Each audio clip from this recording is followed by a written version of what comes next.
days later, Jesus took with him Peter and James and his brother John and led them up a high mountain where they could be alone.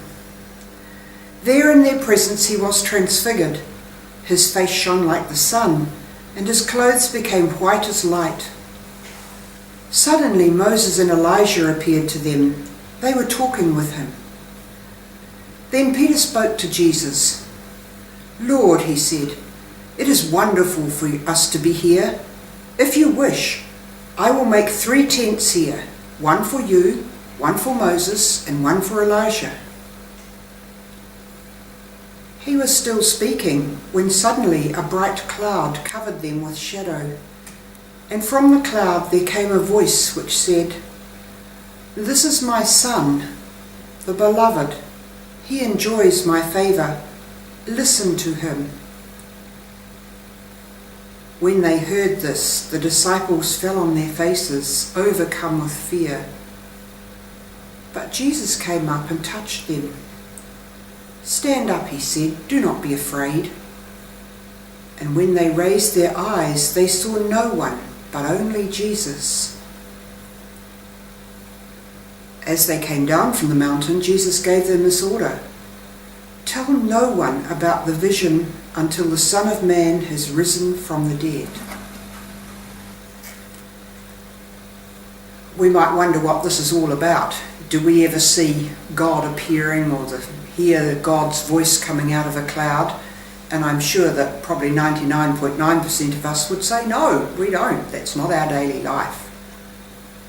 But when you think about it, what was happening here? Jesus invited his disciples to come up a mountain with him. He'd done this previously, and they'd gone up the mountain and they'd prayed together, and he had talked with them.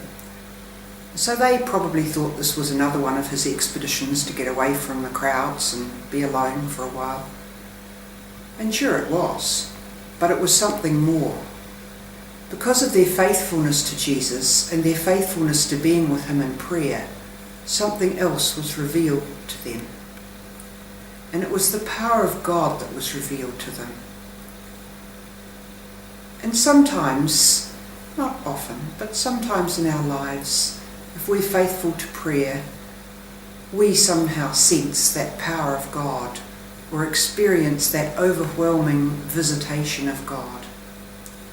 And it may be during prayer time, or it may be in another way. Have you ever looked at the face of a young child and suddenly seen the wonder and amazement and known that that's a gift of God to you? Have you ever sat and looked at the sun setting over the sea, or looked deep into the heart of the beautiful rose? Or maybe watched some athlete performing and admired their prowess, or watched some race car racing round the track and known what mechanical wonder is in front of you.